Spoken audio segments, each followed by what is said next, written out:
안녕하세요. 저는 강수미라고 합니다. 정말 어처구니 없던 제 이야기 좀 들어주세요. 그날의 공기는 아침부터 유난히 눅눅했어요. 금방이라도 비가 쏟아질 듯 하늘은 낮게 가라앉아 있었고, 저는 허리가 쑤시는 것을 느끼며 아침 일찍부터 주방에 섰습니다. 이런 날일수록 뜨끈한 국물에 잘 차린 밥상으로 집안의 기운을 돋워야 한다고 믿었거든요. 내 아들 준서가 요즘 들어 부쩍 낯빛이 어두워 보이는 것이 마음에 계속 걸렸습니다. 다 저 며느리 이세아의 기운이 집안을 짓누르기 때문이라고 저는 굳게 확신하고 있었죠. 저는 최고급 기장 다시마와 디포리를 듬뿍 넣어 육수를 냈습니다. 국산 콩으로만 직접 띄워 쿰쿰한 냄새가 일품인 청국장을 풀었고요. 냉동실 가장 깊숙한 곳에 아껴두었던 제주산 은갈치를 꺼내 두툼한 물을 넉넉하게 깔고 양념장을 얹었습니다. 간장, 고춧가루, 다진 마늘, 생강즙. 단순한 재료들이지만 무엇을 먼저 넣고 얼마나 오래 졸이느냐에 따라 맛의 깊이는 하늘과 땅 차이로 달라져요. 세아는 아마 평생을 가도 이런 맛의 비밀을 알아내지 못할 겁니다. 그 아이는 멸치 똥 하나 제대로 딸 줄이나 알까 모르겠네요. 식탁을 차리는 내내 제 머릿속은 복잡했습니다. 3년 전 준서가 세아를 처음 데려왔을 때만 해도 저런 아이는 아니었어요. 수줍음은 많았지만 웃음이 해사했고 제 말 한마디 한마디에 귀를 기울이며 따르려는 모습이 퍽 마음에 들었죠. 저 정도면 내 아들 뒷바라지하며 오순도순 잘 살겠다 싶었습니다. 하지만 아이 소식이 감감무소식이 되면서부터였을까요? 세아는 점점 말이 없어지고 그림자처럼 변해갔습니다.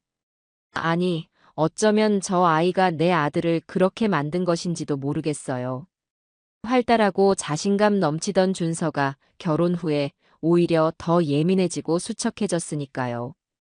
저녁 시간이 되어 세 식구가 식탁에 둘러앉았습니다. 제가 닦아 윤이 반질반질 나는 은수저와 정갈하게 놓인 반찬들. 그 완벽한 그림 속에서 세아는 유일한 오점처럼 보였어요. 오늘도 하얀 얼굴에는 핏기 하나 없이 그저 고개를 푹 숙인 채 밥알만 깨작이고 있었죠. 저러니 몸이 차서 회임이 될 리가 있나. 속에서 천불이 끓어올랐습니다. 저는 보란듯이 갈치의 가장 두툼하고 부드러운 가운데 토막을 집었습니다. 하얀 속살이 탐스러운 그것을 아들 준서의 밥그릇 위에 소중히 올려주었어요. 준서야, 많이 먹어라. 이게 다 살이 되고 힘이 되는 거란다. 요즘 통 기운이 없어 보여서 애미 속이 다 상한다, 정말.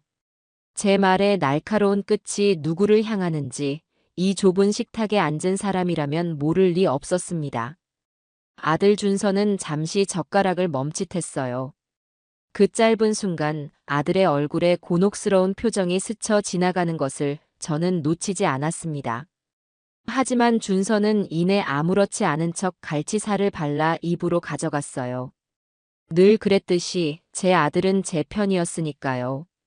문제는 그 맞은편이었습니다. 세아는 제 말이 비수가 되어 날아갔음에도 아무런 반응 없이 그저 고개를 더욱 깊이 숙일 뿐이었어요. 저런 무기력한 태도가 저를 더 화나게 만들었습니다. 차라리 억울하다고 대들기라도 하면 속이나 시원할 텐데요. 저는 기어이 참지 못하고 쐐기를 박았습니다. 하기야 애도 못 갖는 애가 남자 건강 챙기는 법을 알 턱이 있나. 안사돈께서는 대체 뭘 가르치셨는지 모르겠네. 여자 구실의 기본도 못하는데 우리 집안대가 끊기게 생겼으니. 쨍그랑. 세아의 젓가락이 사기 그릇에 부딪히며 거슬리는 소음을 냈습니다. 그 아이의 어깨가 눈에 띄게 파르르 떨리는 것이 보였지만 저는 조금도 개의치 않았어요. 이건 훈계입니다. 이 집안의 며느리로서 마땅히 감당해야 할 책임에 대한 꾸짖음이었죠. 바로 그때였습니다. 침묵을 깨고 제 세상을 뒤흔든 것은 제 금쪽 같은 아들 고준서였습니다. 어머니. 준서가 들고 있던 수저를 탁 소리나게 내려놓았습니다. 그 소리가 어찌나 크고 단호했던지 제 심장이 덜컥 내려앉는 것 같았어요. 아들의 목소리는 제가 평생 들어본 적 없는 낯선 것이었습니다. 얼음장처럼 차갑고 강철처럼 단단했어요. 준서, 너 지금 뭐라고 했니? 애미한테 무슨 말버릇이야? 어머니, 제발 그만하세요. 아들의 시선은 저를 향해 있었지만 그 말은 온전히 세아를 위한 방패처럼 들렸습니다. 세아한테 그만하시라고요. 제가 다 미안해요. 제가 다 잘못했습니다. 세상에, 내 아들이, 내가 낳고 내가 키운 내 아들이 저 보잘것없는 계집애 하나 때문에 제게 대항하고 있었습니다. 핏줄의 배신감에 눈앞이 아찔했어요. 제 안에서 시커먼 분노가 용암처럼 끓어올랐습니다. 고준서, 너 지금 제정신이야? 저 애가 너한테 무슨 짓을 했길래 애미한테 이렇게 대들어? 홀려도 단단히 홀렸구나, 아주. 어머니. 아들의 목소리가 버럭, 언성으로 높아졌습니다. 저를 향해 소리친 아들의 얼굴은 분노로 새빨갛게 상기되어 있었어요. 세아, 그런 사람 아니에요. 아무것도 모르시면 제발 좀 가만히 계세요. 내가 뭘 몰라. 내가 모르는 게 뭐가 있어. 3년이야, 3년. 저 애가 시집 온 뒤로 우리 집안의 웃음소리가 사라지고 네 얼굴은 반쪽이 됐어. 저게 복 없는 년이라 그런 걸 내가 모를 것 같냐고. 네 눈에는 그게 안 보여. 그만. 아들이 자리를 박차고 일어섰습니다. 육중한 원목 식탁이 크게 흔들리며 넘실거리는 청국장 찌개가 그릇 밖으로 왈칵 쏟아졌어요. 저와 아들 사이에 흐르는 공기는 금방이라도 폭발할 것처럼 팽팽했습니다. 그때였어요. 지금까지 이 모든 광경을 죽은 듯이 지켜만 보던 세아가 조용히 자리에서 일어난 것은, 세아는 아무 말 없이 자신의 방으로 들어갔습니다. 꼴에 삐치기는. 어디서 어른들이 말하는데 자리를 피해? 저는 혀를 차며 아들을 다시 노려보았습니다. 저 버릇없는 며느리보다 저 애한테 홀려 애미 속을 뒤집는 아들이 더 문제였으니까요. 제가 아들에게 또 다른 독서를 퍼부으려던 바로 그 찰나 세아가 방에서 다시 나왔습니다. 그 손에는 하얀 서류 봉투 하나가 들려 있었어요. 세아는 더 이상 고개를 숙이고 있지 않았습니다. 꼿꼿하게 편 허리, 저와 아들을 정면으로 응시하는 흔들림 없는 눈빛. 그 아이의 얼굴은 분노도 슬픔도 원망도 모두 증발해버린, 그저 텅 비어버린 가면 같았어요. 세아는 마치 남의 집에 온 손님처럼 조금의 망설임도 없이 식탁으로 걸어왔습니다. 그리고는 봉투를 테이블 중앙, 넘어진 찌개 그릇 옆으로 툭 하고 던졌습니다. 그 가벼운 몸짓이 제 심장을 철렁 내려앉게 만들었어요. 세아는 저와 아들을 차례로 훑어보며 입을 열었습니다. 그 목소리 역시 아무런 감정이 실려 있지 않아 오히려 온몸에 소름이 돋을 정도였죠. 어머니, 원하시는 대로 해드릴게요. 짧은 정적. 세아는 시선을 제 옆에 선 준서에게로 옮겼습니다. 준서 씨랑 저 여기서 끝내요. 그 한마디가 거실의 모든 소리를 진공청소기처럼 빨아들였습니다. 아들의 거친 숨소리도 제 심장이 경종을 울리는 소리도 일순간 사라졌어요. 세아는 그 말을 끝으로 미련 없이 뒤를 돌았습니다. 현관으로 향하는 그 작은 등은 조금의 망설임도 없어 보였어요. 너 지금 뭐 하는 짓이야? 당장 서지 못해. 제가 악에 받쳐 소리쳤지만 세아는 돌아보지 않았습니다. 현관문 손잡이를 잡고 단 한순간 멈칫하는가 싶더니 이내 문을 열고 밖으로 자신을 던져버렸어요. 쾅 하고 문을 닫는 무례함도 없었습니다. 그저 딸칵 하고 문이 잠기는 기계적인 소리가 제 고막을 찢을 듯이 크게 울려 퍼졌습니다. 폭풍이 휩쓸고 간 거실에는 저와 아들, 단둘만이 섬처럼 남겨졌습니다.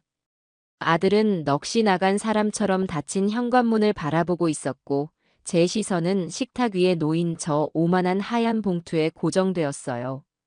감히 저 미천한 것이 이 집안의 기둥인 내 아들을 버리고 나가. 그것도 이혼 서류를 내 면전에 던져놓고 치욕과 분노로 온몸이 부들부들 떨렸습니다. 그래, 잘됐다. 차라리 잘된 일이야. 위자료 한 푼 안 주고 내쫓을 수 있는 꼬투리만 잡으면 돼. 저는 비릿한 승리감에 휩싸여 거칠게 봉투를 향해 손을 뻗었습니다. 제 손에 들린 그것이 제가 평생 쌓아올린 견고한 성을 송두리째 무너뜨릴 거대한 망치라는 사실을 그때의 저는 정말이지 까맣게 모르고 있었던 겁니다. 닫힌 현관문이 만들어낸 정적은 무거운 솜니불처럼 거실을 짓눌렀어요. 아들 준서는 마치 시간이 멈춘 조각상처럼 새아가 사라진 문 쪽을 향해 멍하니 서 있었습니다. 방금 전까지 저와 아들이 내뱉었던 고성과 분노가 거짓말처럼 공기 중에 흩어지고 그 자리에는 서늘한 패배감만이 남았죠. 식탁 위에는 값비싼 재료로 정성껏 차린 저녁상이 싸늘하게 식어가고 있었습니다. 넘어진 찌개 그릇에서 흘러나온 국물이 식탁보를 흉하게 적시는 모습이 꼭 지금의 우리 가족 꼴 같다는 생각이 들었어요. 제 시선은 오직 식탁 중앙에 놓인 하얀 봉투, 저 오만의 증거물에 고정되어 있었습니다. 감히 일개 며느리 주제에 그것도 아이 하나 낳지 못해 쫓겨날 판인 애가 감히 이혼 서류를 먼저 내밀어 분노가 다시 머리끝까지 치밀어 올랐어요. 그래, 잘됐다. 어차피 정리해야 할 관계였어. 저 애가 제 발로 나갔으니 일은 더 쉬워졌지. 위자료 한 푼도 줄 수 없다고 버티면 그만이야. 아니, 오히려 우리 준서의 지난 3년에 대한 보상을 받아내야 마땅했습니다. 저는 그 아이의 파렴치한 요구가 적힌 종이 쪼가리를 확인하고 어떻게 박살을 내줄지 계획을 세우기 위해 봉투로 손을 뻗었습니다. 봉투는 의외로 묵직했어요. 단순한 이혼 합의서만 들어있는 무게가 아니었죠. 저는 일말의 망설임도 없이 거칠게 봉투를 뜯었습니다. 가장 위에는 예상했던 대로 이혼 서류가 있었어요. 이혼 확인 신청서. 저는 코웃음을 치며 종이를 넘겼습니다. 재산 분할 청구 내역을 확인하고 싶었거든요. 분명 말도 안 되는 액수를 적어놨을 거라 확신했습니다. 그런데 이상했어요. 재산 분할이나 위자료를 요구하는 항목은 모두 비어 있었거든요. 세아는 그저 이혼을 원한다는 의사표시 외에 아무것도 요구하지 않았습니다. 뭐지? 일단 이혼부터 하고 나중에 소송이라도 걸려는 속셈인가?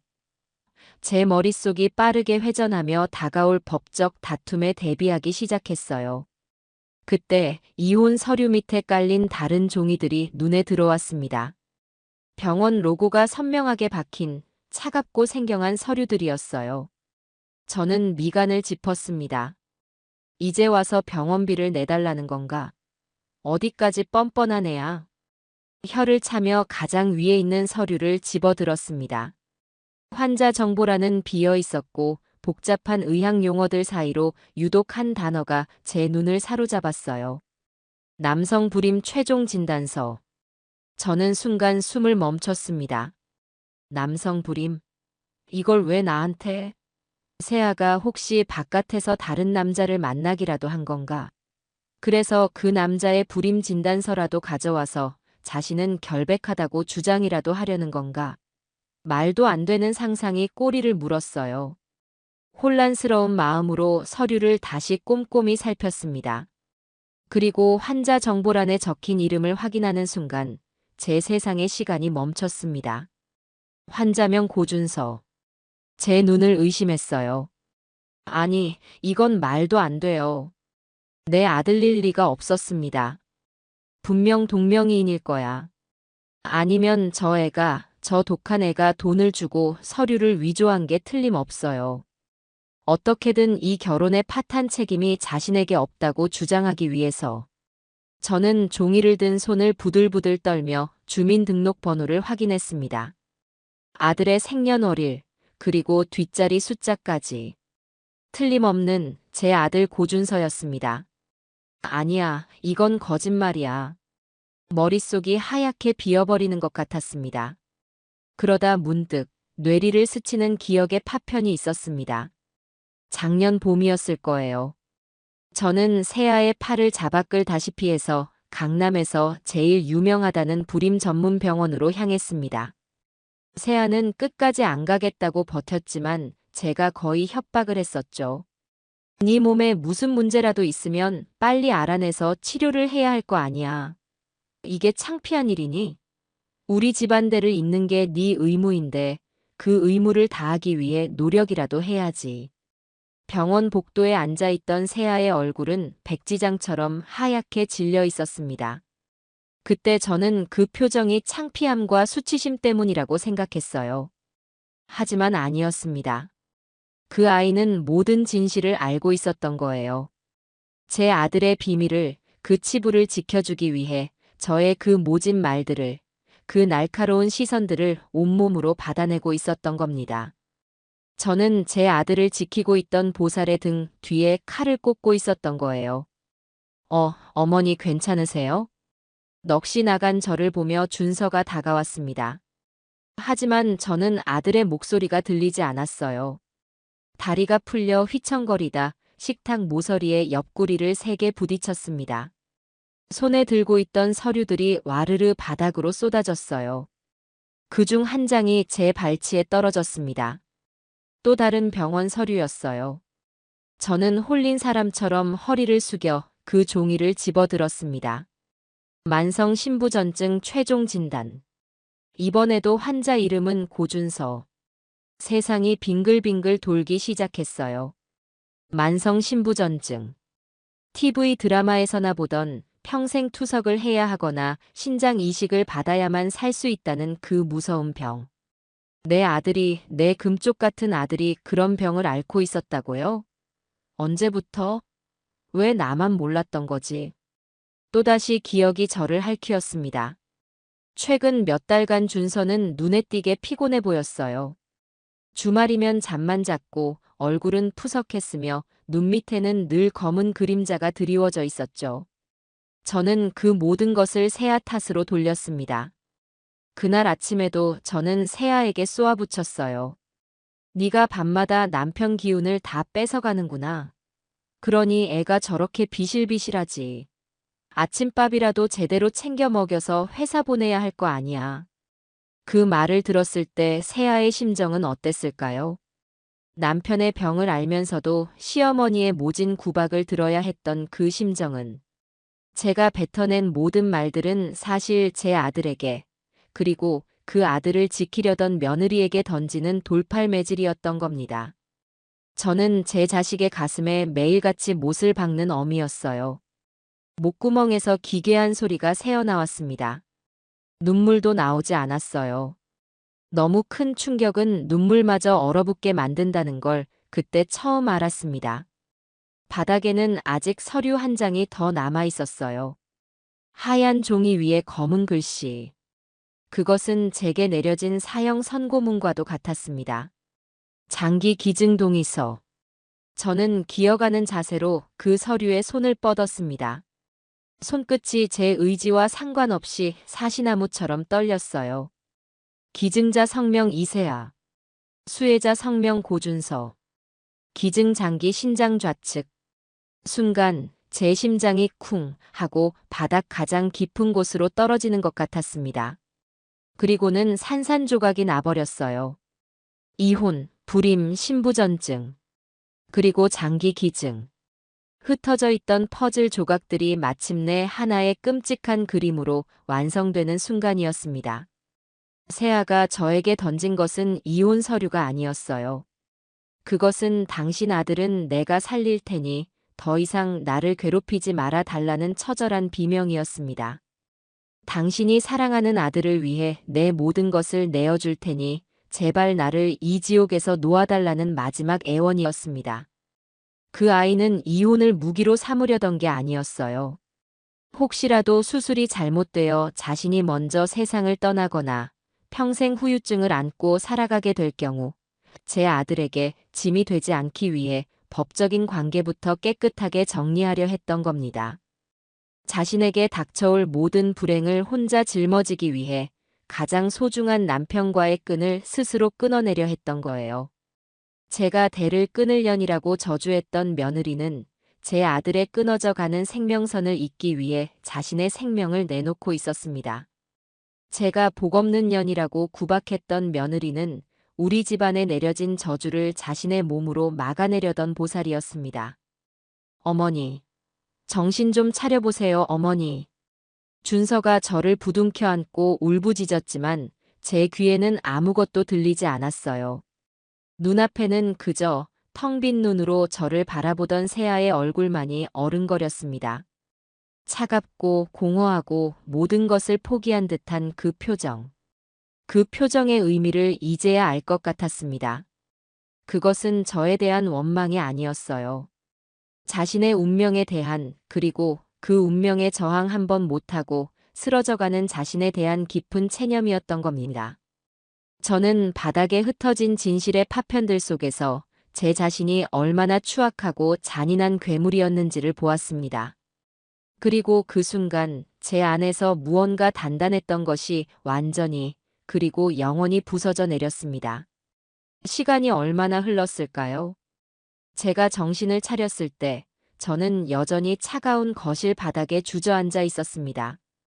아들 준서가 제 곁에서 무릎을 꿇고 소리 없이 눈물만 뚝뚝 흘리고 있었어요.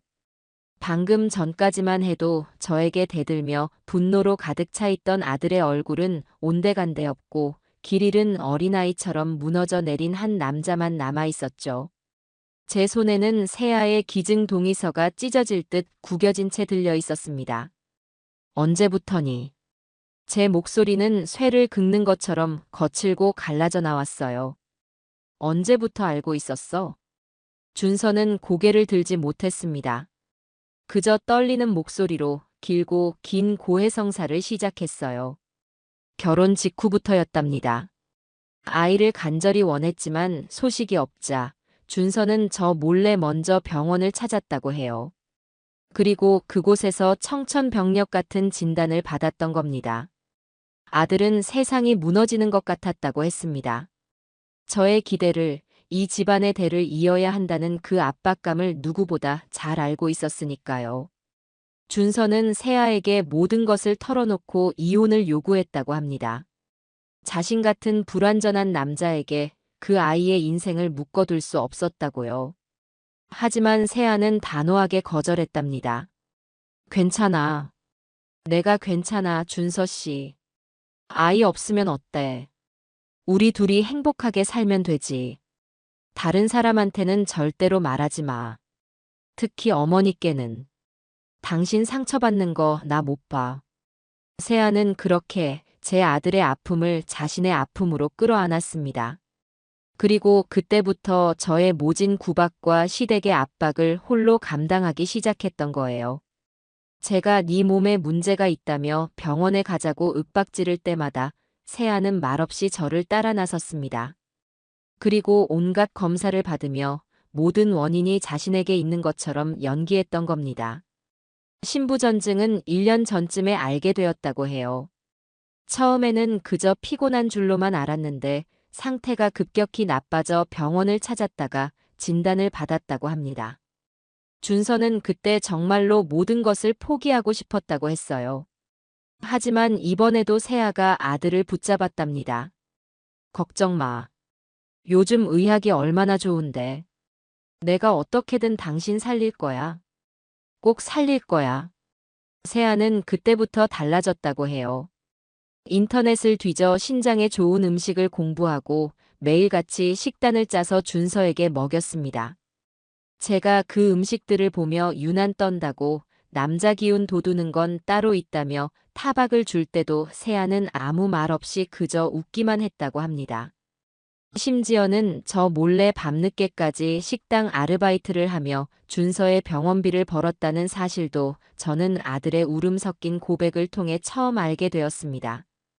제가 세아에게 집에서 편하게 살림만 하니 세상 물정 모른다고 비웃을 때 그 아이는 밤거리의 찬바람을 맞으며 고된 노동으로 남편의 생명을 연장시키고 있었던 겁니다. 세아는 이혼 서류 던지고 나간 게 아니에요, 어머니. 준서가 흐느끼며 말했어요. 제가 너무 미안해서 제발 나를 떠나달라고 애원했어요. 나 같은 놈 때문에 네 인생까지 망가지는 거 더는 못 보겠다고. 그랬더니 세아가 자기 신장이라도 떼어주고 떠나겠다고 한 거예요. 수술이라도 받고 제발 살아만 달라고. 그러고는 자기는 짐이 되기 싫으니 이혼 서류에 도장부터 찍어달라고. 제가 세아를 그렇게 만든 거예요. 아들의 고백은 긴 칼이 되어 제 심장을 관통했습니다. 단순히 진실을 몰랐다는 변명으로는 도저히 용서받을 수 없는 죄악이었어요. 저는 가해자였습니다. 제 이기심과 아집으로 두 아이를 벼랑 끝으로 내몬 추악한 가해자. 온몸의 피가 차갑게 식는 것 같았어요. 지난 3년간 제가 세아에게 했던 모든 말과 행동들이 파노라마처럼 스쳐 지나갔습니다. 복 없는 년, 대를 끊을 년, 여자 구실도 못하는 것. 제가 뱉은 모든 저주의 말들은 부메랑이 되어 제게로 돌아와 박혔습니다.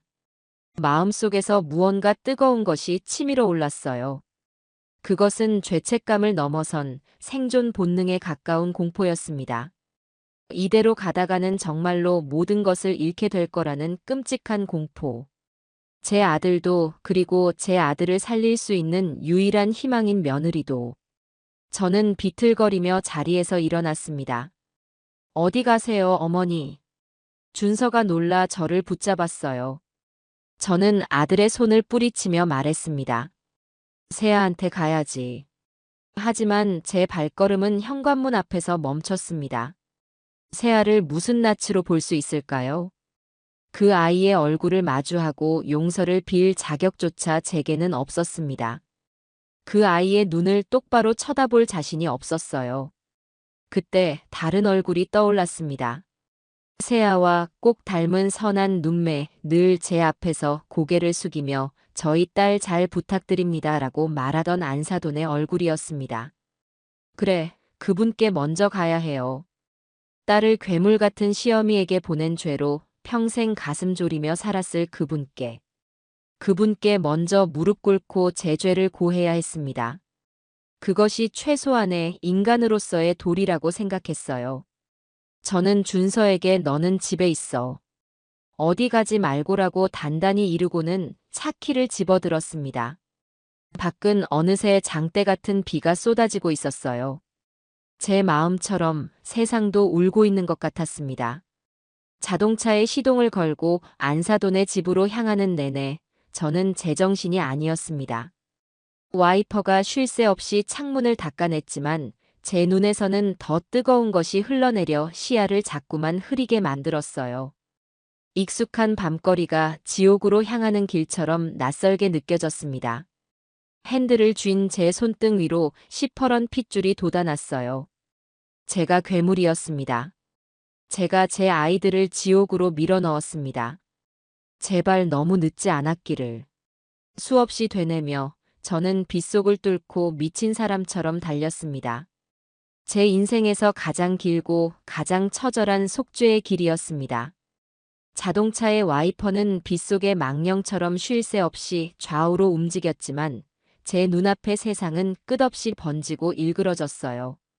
제 눈에서 흐르는 뜨거운 것이 세차게 내리는 비와 뒤섞여 시야를 온통 흐려놓았기 때문입니다. 안사돈의 집으로 향하는 길은 제 기억 속에 있는 길이 아니었어요. 매일같이 지나던 익숙한 강변의 도로도 화려한 불빛의 다리도 마치 지옥으로 향하는 낯선 통로처럼 느껴졌죠. 저는 젖은 손으로 핸들을 꽉 쥐었습니다. 손등 위로 시퍼런 핏줄이 툭툭 붉어져 나왔어요. 제 안에 흐르는 피가 이렇게 차갑고 더러운 것이었나 하는 생각이 들었습니다. 얼마나 달렸을까요? 내비게이션은 목적지 주변이라며 안내를 종료했고 저는 비좁은 골목길로 차를 몰았습니다. 제가 사는 세상과는 완전히 다른 세상이었어요. 빗물에 쓸려 나온 쓰레기 봉투들이 길 한쪽에 나뒹굴고 있었고 낡은 빌라의 벽에는 거미줄 같은 균열이 가득했습니다. 헤드라이트 불빛에 놀란 길고양이 한 마리가 날쌔게 어둠 속으로 사라졌죠. 저는 그 풍경 한가운데에 값비싼 외제차와 함께 불시착한 이방인이었습니다. 제 딸 같은 며느리 세아가 바로 이런 곳에서 나고 자랐다는 사실이 새삼 심장을 후벼 팠어요. 그 아이가 우리 집에 시집와서 처음 느꼈을 위축감과 이질감을 저는 단 한 번도 헤아려 보려 하지 않았습니다. 빌라 입구에는 녹슨 철문이 위태롭게 달려 있었고 그 안은 어둡고 눅눅한 공기로 가득했어요. 퀴퀴한 곰팡이 냄새와 정체를 알 수 없는 음식물 쓰레기 냄새가 뒤섞여 숨을 턱 막히게 만들었죠. 제 값비싼 구두가 흙탕물이 고인 바닥에 빠졌지만 그런 것을 신경 쓸 경황이 아니었습니다. 1층 복도에는 낡은 유모차와 아이들의 자전거가 세워져 있었어요. 고단하지만 평범한 삶의 흔적들. 그 앞에서 저는 제가 얼마나 비현실적이고 이기적인 세계에 갇혀 살았는지 깨달았습니다. 3층. 쇠로 된 난간을 붙잡고 한 계단 오르는 제 다리가 후들거렸어요. 꼭대기까지 수백 개의 계단을 오른 것처럼 숨이 찼습니다. 복도 끝, 초록색 페인트가 벗겨진 302호 철문이 보였어요. 저는 그 문 앞에서 걸음을 멈췄습니다. 심장이 목구멍까지 차오른 것처럼 쿵쾅거렸어요. 이 문 하나를 사이에 두고 제가 파괴해버린 한 여자의 인생과 그 여자를 키워낸 또 다른 어머니가 있었습니다. 도망치고 싶었어요. 이 모든 것을 없던 일로 하고 다시 저의 안전하고 견고한 성으로 돌아가고 싶었습니다.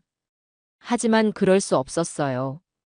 제 손에는 비에 젖어 축축하고 무거워진 진실의 무게, 서류 봉투가 들려 있었으니까요.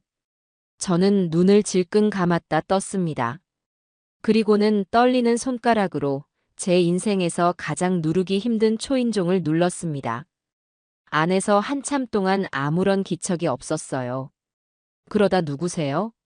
하는 경계심 가득한 목소리가 들려왔습니다. 안사돈의 목소리였어요.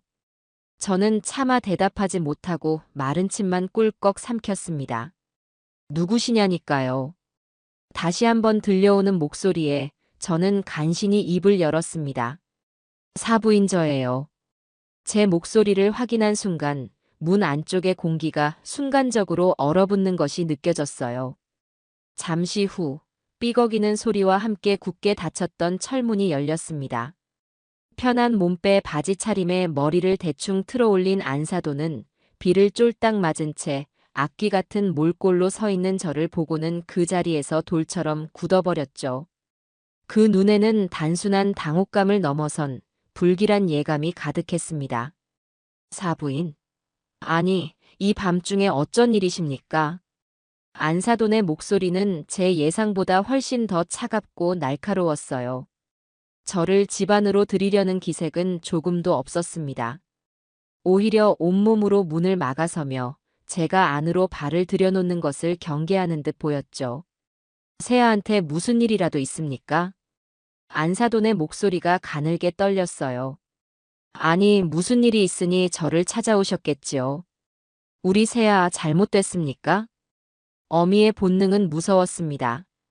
안사돈은 이미 최악의 상황을 그리고 있는 듯 보였어요. 저는 고개를 가로저었습니다. 아니라고 세아는 무사하다고 말해야 하는데 목구멍에 커다란 돌덩이가 걸린 것처럼 아무 말도 나오지 않았어요.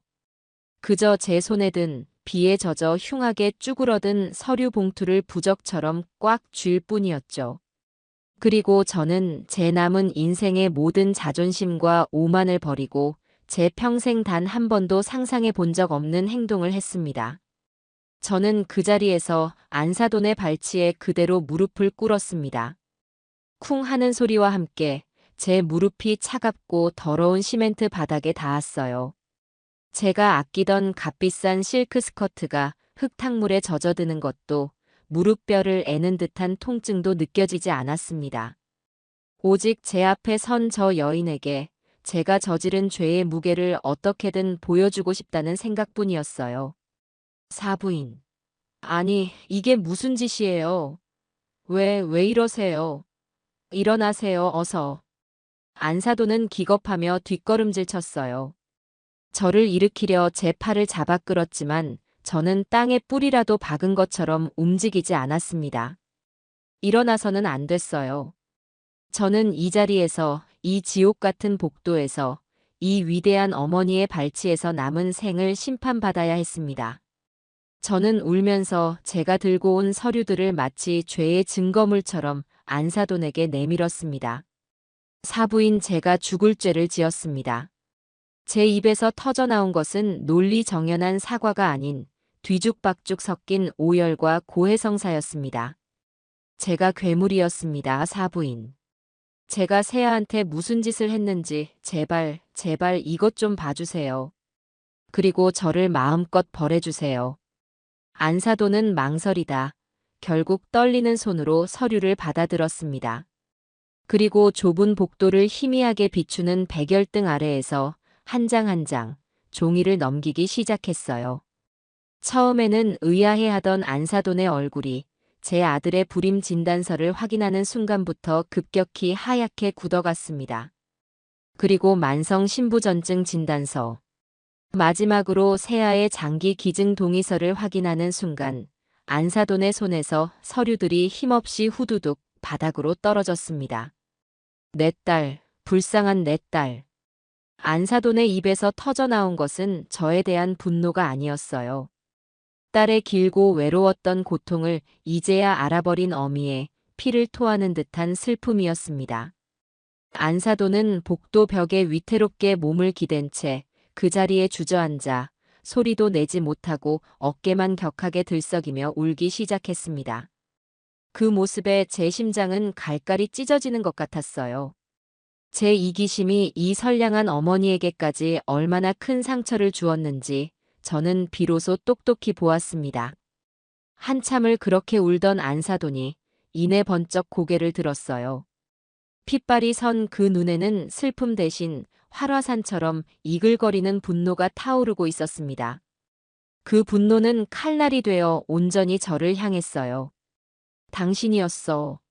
내 딸을 이렇게 만든 게 바로 당신이었어. 안사돈은 제게 짐승처럼 달려들어 주먹으로 제 어깨와 등을 마구 때리기 시작했습니다.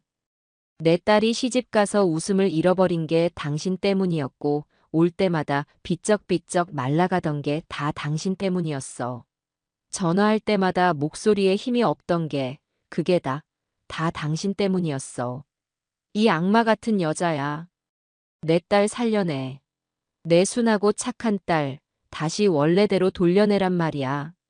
안사돈의 울부짖음은 좁고 긴 복도를 가득 메우고도 남아 층계를 타고 울려 퍼졌습니다. 저는 아무런 저항도 변명도 하지 않았어요. 그 매가, 그 원망이 너무나 당연하다고 생각했습니다. 그 주먹은 안사돈의 것이 아니라 지난 3년간 세아가 홀로 흘렸을 눈물이 뭉쳐진 것이라 여겼어요. 차라리 저를 때려서라도 저를 죽여서라도 안사돈의 화가 풀릴 수만 있다면 얼마든지 맞을 수 있었습니다. 얼마나 지났을까요? 제 어깨를 사정없이 내리치던 안사돈의 주먹이 점차 힘을 잃고 스르르 떨어졌습니다. 분노의 폭풍이 지나간 자리에 다시 깊이를 알 수 없는 탈진과 슬픔이 찾아온 것이죠. 안사돈은 헐떡이며 저를 내려다보았습니다. 그리고는 제 모습을 무릎을 꿇고 눈물과 콧물, 빗물로 범벅이 된 채 용서를 비는 제 참혹한 모습을 한참 동안, 정말 아주 한참 동안 바라보았어요. 그때였습니다. 기적 같은 일이 일어난 것은 안사돈이 저를 향해 거칠고 상처투성이인 손을 내밀었습니다. 일어나세요. 그 목소리에는 더 이상 분노가 실려 있지 않았어요. 모든 것이 불타버리고 재만 남은 황무지처럼 공허하고 고요한 음성이었습니다. 일어나시라고요, 사부인. 저는 안사돈의 말을 이해할 수 없다는 듯 그저 멍하니 올려다보았습니다. 우세요. 저도 울었고 사부인도 울었으니 됐어요. 실컷 울고 그리고 정신 차리세요. 지금은 우리가 이렇게 주저앉아 울고 있을 때가 아닙니다. 안사돈은 제 손을 강하게 잡아 거의 반강제로 저를 일으켜 세웠습니다. 그리고 바닥에 흩어진 서류들을 다시 한 장 한 장 주워 제게 쥐어주며 말했어요. 그 한마디가 제 남은 인생을 지탱할 버팀목이 되어 주었습니다. 우리 아이들 살려야지요. 그 한마디에 저는 무너져 내린 제 세상 속에서 희미하게 깜빡이는 한 줄기 빛을 보았습니다. 그것은 용서가 아니었어요. 용서를 넘어선 자식을 살리려는 또 다른 어미의 처절하고도 위대한 의지였습니다. 안사돈은 저를 원망하고 미워하는 것보다 제 딸과 사위를 살리는 것이 먼저라고 자신의 온몸으로 말하고 있었던 겁니다. 저는 그 순간 깨달았습니다. 우리의 길고 지리했던 전쟁은 끝났다고. 그리고 이제부터는 두 아이의 생명을 구하기 위한 세상에서 가장 위태롭고도 절박한 동맹이 시작되어야 한다는 것을.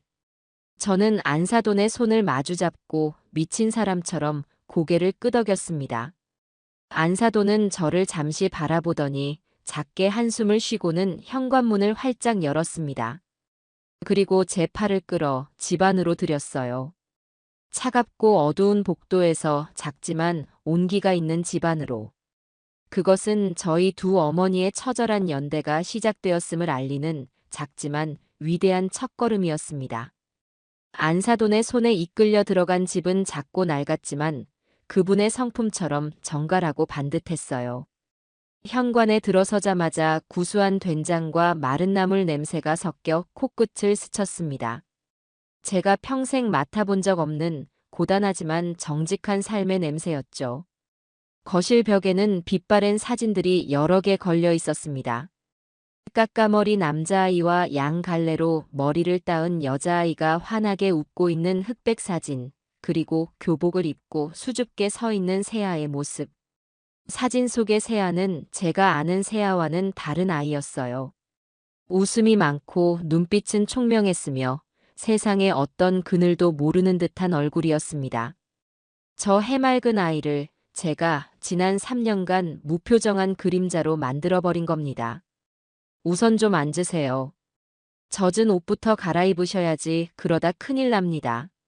안사돈은 제게 낡은 소파를 가리키며 말했어요. 그리고는 장롱으로 가더니 자신의 몸빼 바지와 낡은 스웨터를 꺼내 제게 건넸습니다. 저는 차마 그걸 받아들 수가 없었어요. 평생을 최고급 실크와 캐시미어만 걸치고 살았던 제가 감히 어떻게 이분의 옷에 몸을 넣을 수 있겠어요. 제 망설임을 읽었는지 안사돈은 한숨을 쉬며 말했습니다. 지금 사부인이나 저나 찬밥 더운 밥 가릴 처지가 아닙니다. 제 딸 자식이 몸에서 가장 귀한 걸 떼어내 남의 자식 살리겠다는데 이깟 옷이 대수겠어요. 어서요. 그 목소리에는 거부할 수 없는 힘이 있었습니다. 저는 얌전히 옷을 받아들고 안사돈이 가리키는 작은 방으로 들어가 문을 닫았습니다. 축축하게 젖은 제 값비싼 옷들을 벗어내는 행위는 마치 제 허울뿐인 인생을 벗어던지는 것처럼 느껴졌어요. 안사돈의 낡은 옷에서는 햇볕에 잘 마른 비누 냄새가 났습니다. 그 소박하고 따뜻한 냄새에 저는 또다시 눈물이 터져 나왔습니다. 옷을 갈아입고 거실로 나오자 안사돈은 뜨거운 보리차 2잔을 타서 탁자 위에 놓고 저를 기다리고 있었어요. 우리는 한참 동안 아무 말 없이 그저 찻잔에서 피어오르는 김만 바라보았습니다. 어색하고 무거운 침묵을 먼저 깬 것은 안사돈이었죠. 준서 아니, 고서방은 언제부터 아팠답니까? 저는 차마 안사돈의 얼굴을 보지 못하고 제가 아들에게서 들었던 모든 이야기를 마치 죄를 고해하듯 털어놓기 시작했습니다. 준서가 결혼 직후부터 자신의 병을 앓았다는 것, 세아에게 이혼을 요구했지만 세아가 거절했다는 것, 그리고 지난 3년간 저의 모진 구박을 세아가 어떻게 홀로 감당해 왔는지. 제 이야기가 길어질수록 안사돈의 숨소리는 점점 더 거칠어졌습니다. 그래서 앞으로 어쩔 셈이세요, 사부인. 이야기가 끝나자 안사돈이 물었어요. 그 질문에는 원망보다 앞으로의 일을 해결하려는 현실적인 의지가 담겨 있었습니다. 제가 어떻게든 하겠습니다. 제 모든 걸 팔아서라도 준서와 세아, 두 아이 모두 살려내겠습니다. 그러니 제발 저를. 사부인. 안사돈이 제 말을 잘랐습니다. 지금 제게 필요한 건 사부인의 재산이나 다짐이 아니에요. 지금 우리에게 가장 먼저 필요한 건 세아 그 아이의 마음을 돌리는 겁니다. 그리고는 안사돈은 전화기를 들었어요. 제 심장이 쿵 내려앉았습니다. 올 것이 왔다는 생각에 온몸이 굳어갔죠. 안사돈은 잠시 망설이다 익숙하게 번호를 누르고는 스피커폰 버튼을 켰습니다. 저더러 들으라는 무언의 압박이었어요. 몇 번의 신호음이 가고 잠결에 막 깬 듯한 세아의 목소리가 들려왔습니다. 여보세요, 엄마. 딸 엄마야. 자고 있었니? 응, 무슨 일이야, 이 시간에. 놀라지 말고 들어. 지금 네 시어머니가 여기 와 계셔. 전화기 저편에서 순간 숨막히는 정적이 흘렀습니다. 세아가 얼마나 놀랐을지 그 심정이 고스란히 전해져 오는 것 같았어요. 뭐라고? 거길 왜? 아니, 엄마. 당장 보내. 그 사람이랑 할 얘기 없으니까. 세아의 목소리는 차갑고 단호했습니다. 응, 다 알고 계셔. 서류 엄마가 다 봤다. 안사돈의 말에 세아는 한동안 아무 말이 없었어요. 전화기 너머로 희미하게 흐느끼는 소리가 들려오는 듯 했습니다. 그러니까 그냥 조용히 끝내게 해달라고 했잖아. 왜 일을 이렇게 만들어, 엄마는. 세아야, 네가 와야겠다. 와서 네 입으로 직접 말해. 정말로 이혼을 원하는 건지, 네 시어미와 남편을 다시는 안 볼 생각인 건지. 엄마는 네가 네 입으로 직접 말하기 전까지는 아무것도 못 믿겠다. 안사돈의 목소리는 단호했어요. 그것은 딸을 향한 애원이자 마지막 설득이었습니다. 전화는 그렇게 끊겼습니다. 그 후로 1시간가량 우리는 망부석처럼 앉아 세아를 기다렸습니다. 그 시간은 제 인생에서 가장 길고 고통스러운 시간이었어요. 째깍째깍 벽에 걸린 낡은 괴종시계 소리가 제 심장을 조여오는 것 같았습니다. 저는 세아가 오지 않을지도 모른다고 생각했어요. 저라는 존재가 너무나 끔찍해서 같은 공간에서 숨 쉬는 것조차 거부할지도 모른다고요. 바로 그때 현관문 비밀번호를 누르는 소리가 들렸고 곧이어 문이 열렸습니다. 쏟아지는 비를 그대로 맞았는지 머리카락과 옷이 흠뻑 젖은 세아가 서 있었어요. 그 아이는 저를 발견하고는 그 자리에 얼어붙었습니다. 얼굴은 핏기 하나 없이 창백했고 두 눈은 저에 대한 깊은 불신과 경멸로 가득 차 있었죠. 그 눈빛을 마주하는 순간 저는 차라리 죽는 게 낫겠다는 생각을 했습니다. 세아야. 제가 떨리는 목소리로 아이의 이름을 불렀습니다. 그리고 자리에서 일어나 그 아이에게 다가가려 했어요. 사죄하고 싶었습니다. 무릎이라도 다시 꿇고 손이라도 붙잡고 제가 얼마나 끔찍한 괴물이었는지 고백하고 싶었어요. 하지만 세아는 차갑게 손을 들어 제 접근을 막았습니다. 오지 마세요. 그 목소리는 얼음 송곳처럼 제 가슴을 꿰뚫었습니다. 어머니께 무슨 말을 듣고 오셨는지는 모르겠지만 제 결정은 변하지 않아요. 세아는 저를 지나쳐 안사돈의 곁으로 갔습니다. 그리고는 저를 단 한 번도 돌아보지 않은 채 오직 자신의 어머니에게만 말했어요. 엄마, 걱정하지 마. 나 괜찮아. 그냥 이건 내가 선택한 거야. 그리고는 저를 향해 마치 업무적인 보고를 하듯 말했습니다. 지금은 어머님과 감정적인 대화를 나눌 때가 아닌 것 같습니다. 당장 내일 아침에 병원부터 예약해서 준서 씨와 재수술 가능 여부와 일정을 잡는 게 먼저예요. 세아야, 내가 정말 미안하다. 내가 죽을 죄를. 어머님. 세아가 다시 한번 제 말을 잘랐습니다. 그 눈에는 이제 어떤 감정도 남아있지 않았어요. 어머님의 사과는 나중에 듣겠습니다. 수술이 다 끝나고 준서 씨가 건강을 되찾은 후에 그때 가서도 제 마음이 변하지 않는다면요. 그 말은 제게 내려진 가장 잔인한 형벌이었습니다. 용서받을 기회조차 유예된 채 저는 그저 죄인의 신분으로 며느리의 처분만을 기다려야 했어요. 세아는 제게 어떤 감정적인 위로도 화해의 제스처도 허락하지 않았습니다. 오직 고준서의 수술이라는 단 하나의 차갑고 현실적인 목표만을 제시할 뿐이었죠. 그날 밤 우리 세 사람은 한 공간에 있었지만 사실상 각자의 섬에 고립되어 있었습니다.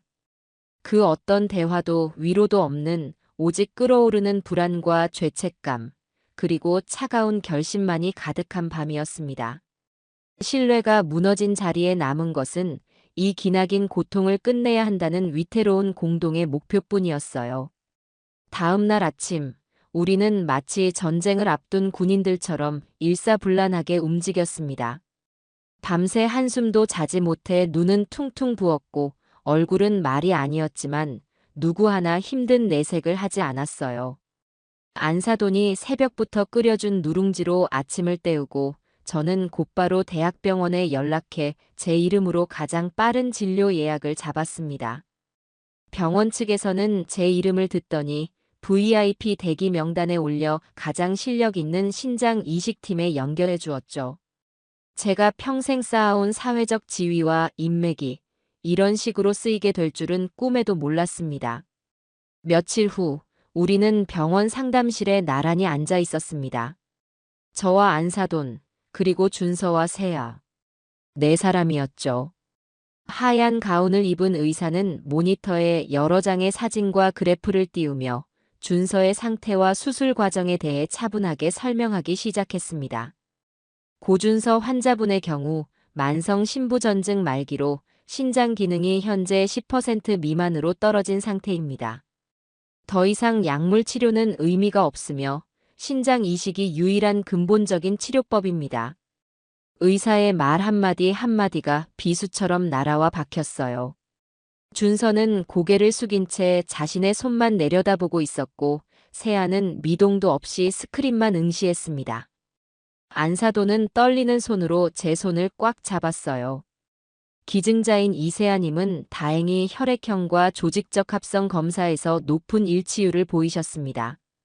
이 정도면 성공률은 95% 이상으로 매우 높다고 볼 수 있습니다. 하지만 의사는 잠시 말을 멈추고 우리를 둘러보았습니다. 분명히 아셔야 할 것이 있습니다. 이 수술은 수혜자뿐만 아니라 기증자에게도 큰 부담이 되는 수술입니다. 신장 하나를 적출하는 대수술이며 수술 후 평생 하나의 신장으로 살아가셔야 합니다. 물론 일상생활에는 큰 지장이 없다고 알려져 있지만 감염이나 식단 관리에 각별히 주의를 기울여야 합니다. 의사의 설명은 계속되었습니다. 수술 과정에서 발생할 수 있는 출혈, 감염, 마취 사고의 위험성, 수술 후 거부 반응의 가능성과 평생 먹어야 할 면역 억제제. 제가 막연하게만 생각했던 신장 이식이라는 것이 한 사람의 인생을 담보로 하는 얼마나 엄청난 일인지 저는 비로소 현실적으로 깨닫게 되었습니다. 제 아들의 생명을 위해 세아는 이 모든 위험을 감수하겠다고 한 것이었어요. 상담이 끝나고 병원을 나오는 길, 네 사람 사이에는 무거운 침묵만이 흘렀습니다. 저는 이 어색한 공기를 깨기 위해 그리고 어떻게든 제 속죄의 마음을 표현하기 위해 행동하기 시작했어요. 세아야, 이제부터 네 몸은 너 혼자만의 것이 아니다. 내가 아는 최고의 보양식집에 예약해뒀으니 가서 몸보신부터 하자. 그리고 수술 전까지 필요한 모든 건 내가 다 알아서 할 테니 너는 아무 걱정 말고 쉬기만 하렴. 하지만 세아는 제 제안을 거절했습니다. 아니에요, 어머님. 기름진 음식은 오히려 제 몸에 부담이 될 수 있어요. 그냥 엄마가 해주는 담백한 집밥 먹는 게 제일 좋아요. 차가운 거절이었지만 저는 포기하지 않았어요. 저는 다음 날부터 제 평생의 자존심이었던 부엌의 주도권을 안사돈에게 넘겨드렸습니다. 안사돈을 저희 집으로 모셔와 신장에 좋은 음식, 환자식에 대해 하나부터 열까지 배우기 시작했어요. 최고급 한우와 유기농 채소를 사와서 안사돈이 가르쳐주는 대로 저염식 나물을 무치고 기름기 없는 생선찜을 만들었습니다. 제가 만든 음식을 세아가 말없이 먹어줄 때마다 저는 아주 조금이나마 빚을 갚는 듯한 기분이 들었죠. 수술 날짜가 잡히고 우리는 그날을 향해 하루하루를 살얼음판 걷듯이 보냈습니다. 그런데 수술을 일주일 앞둔 어느 날 저녁 결국 터질 것이 터지고야 말았어요.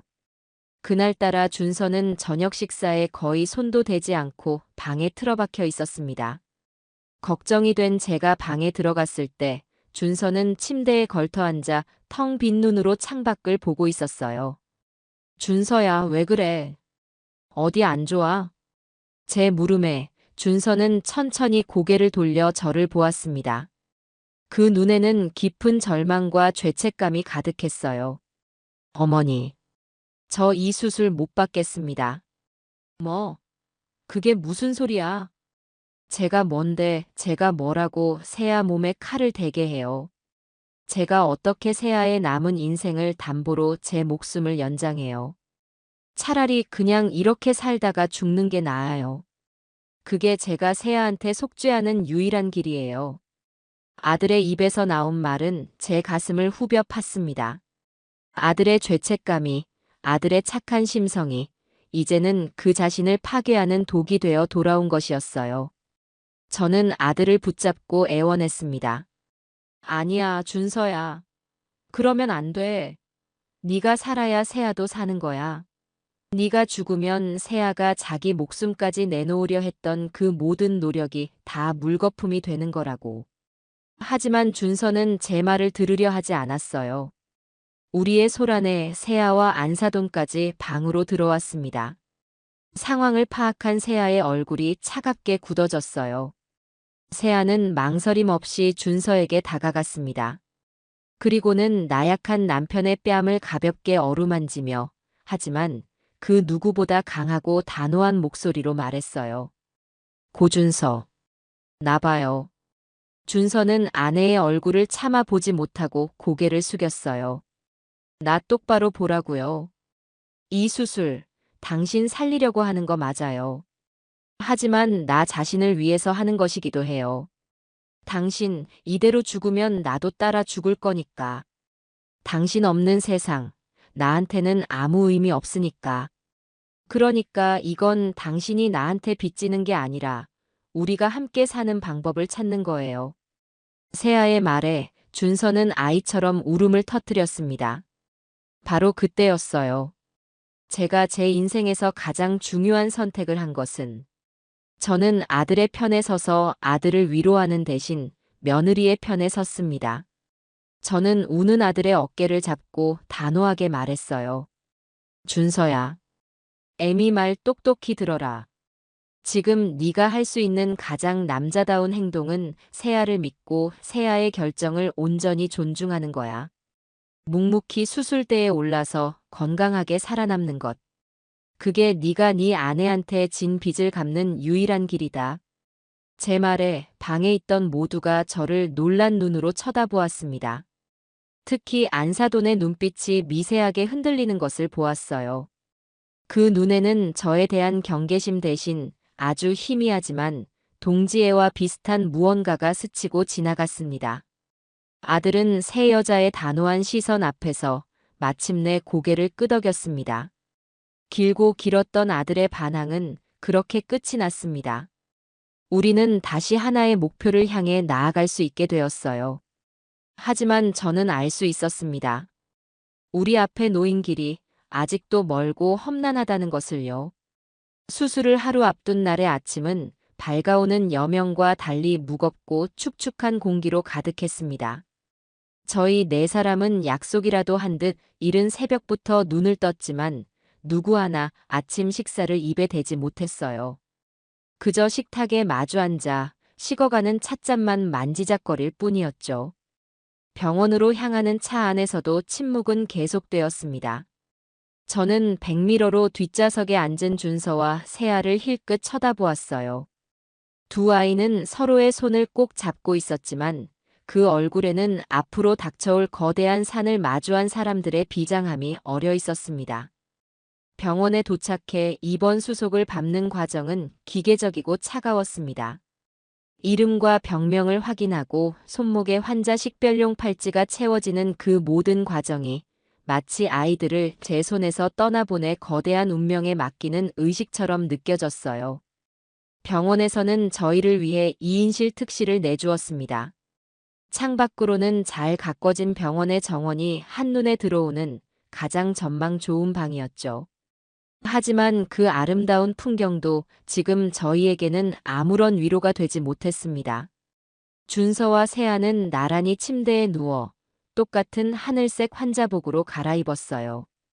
부부라는 이름으로 한평생을 약속한 아이들이 이제는 기증자와 수혜자라는 기막힌 이름표를 달고 한나란시의 수술대에 오르는구나. 그 서늘한 현실이 다시 한번 제 가슴을 세게 쳤습니다. 저는 두 아이가 조금이라도 편하게 지낼 수 있도록 집에서 일부러 챙겨온 푹신한 거위털 베개와 이불을 정리했어요.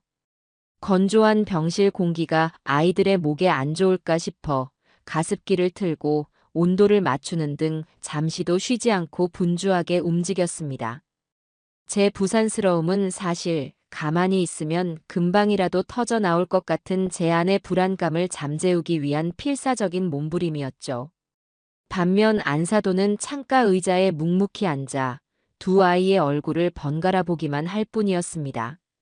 그 얼굴에는 제가 감히 헤아릴 수 없는 자식을 사지로 보내는 어미만이 가질 수 있는 깊고 처연한 근심이 강물처럼 흐르고 있었어요.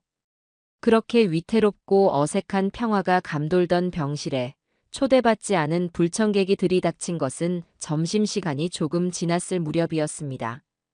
어머, 형님. 내가 너무 늦었죠? 우리 준서 수술한다는데 이 이모가 그냥 있을 수 있어야지. 요란한 목소리와 함께 병실 문을 활짝 열고 들어온 사람은 제 하나뿐인 동생, 강수진이었어요. 동생은 어릴 적부터 제 아들 준서를 유난히 예뻐했지만 평소에도 날카로운 가시가 돋친 말로 제 속을 긁어놓기 일쑤였습니다.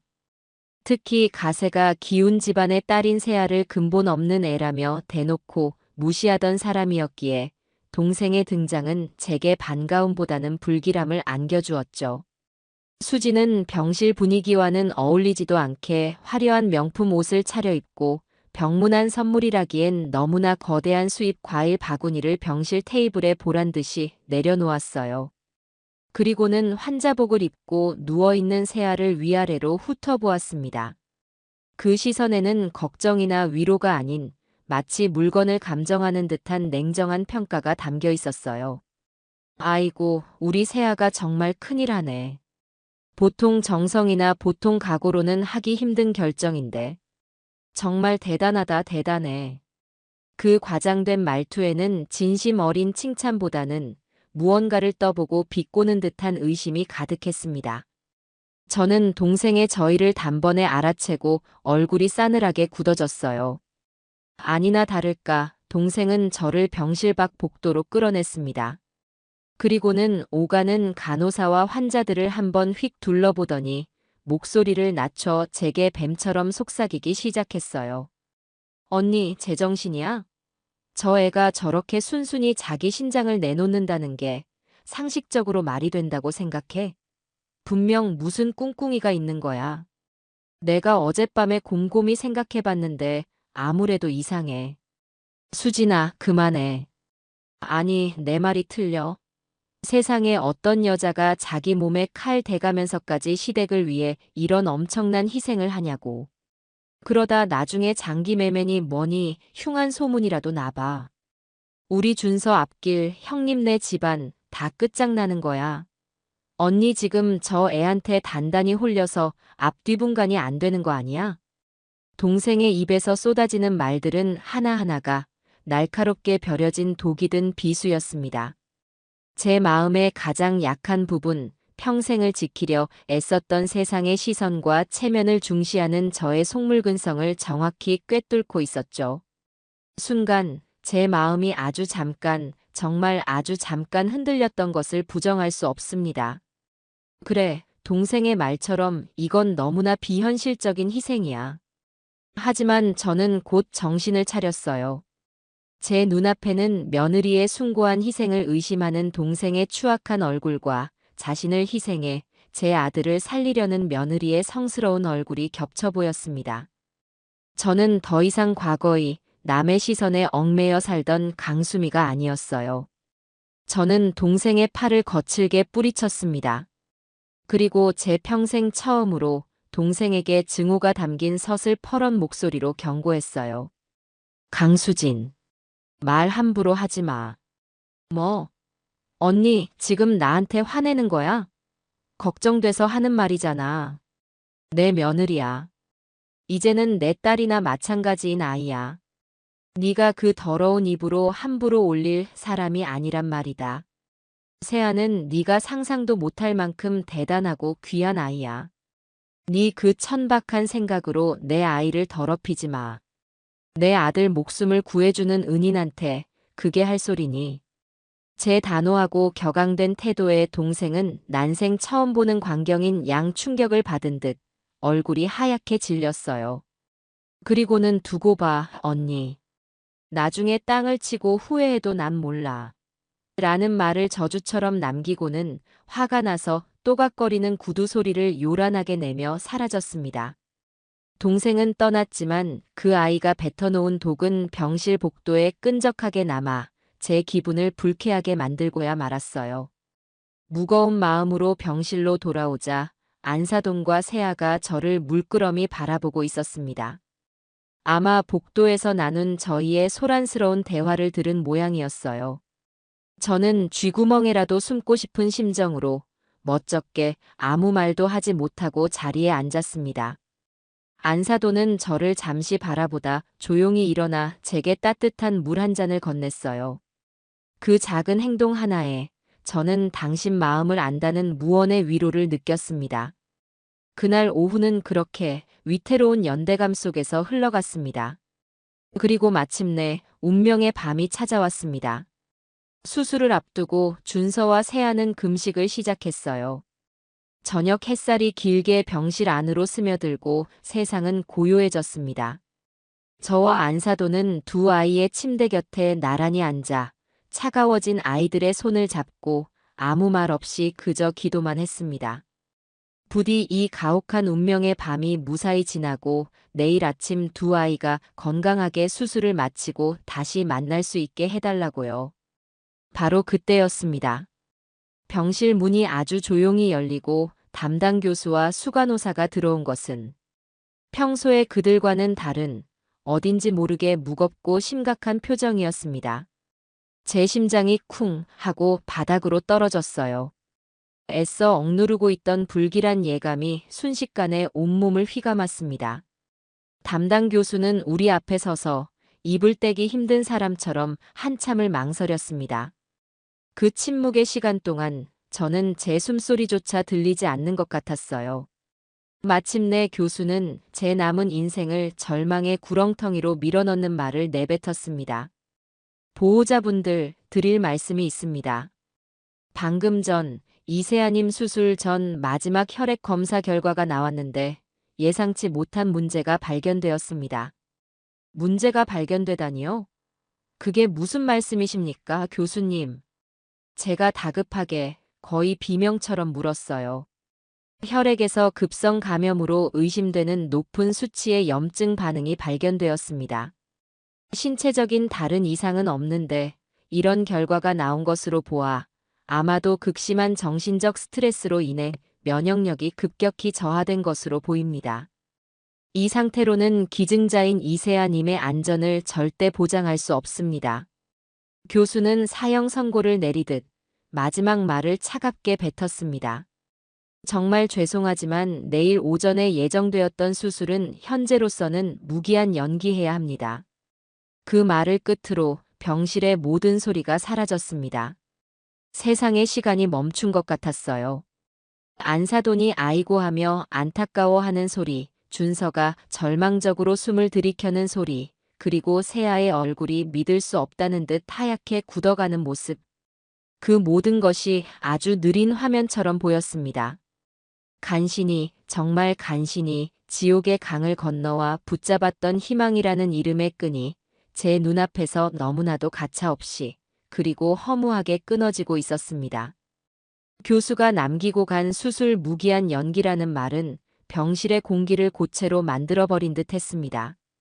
그 말은 소리가 아니라 형체를 가진 거대한 얼음덩이가 되어 제 심장 한가운데에 박혔어요.